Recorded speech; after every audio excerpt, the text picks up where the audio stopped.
and Paul Mwite to have the parties get 3 more people each to speed up this process.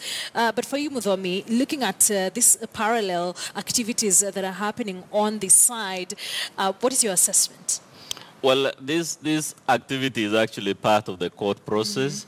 At our rules, it is supervised by officers of the court, usually the deputy registrar, in this particular case, by the registrar of the Supreme Court.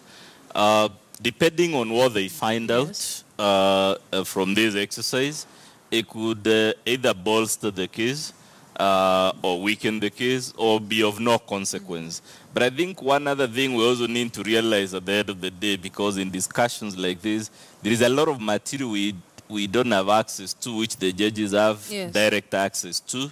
And this case will eventually be won or lost, not necessarily on all these presentations or even that exercise, but by the actual evidence tabled by the parties, because there is a tendency to focus too much on the lawyering and the oratory in court. At the end of the day, really, it's a question of you alleged the following things. What was your evidence in support of it? What was the evidence in rebuttal?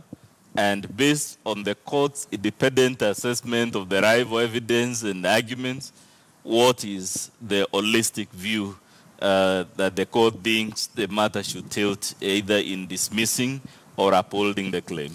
All right.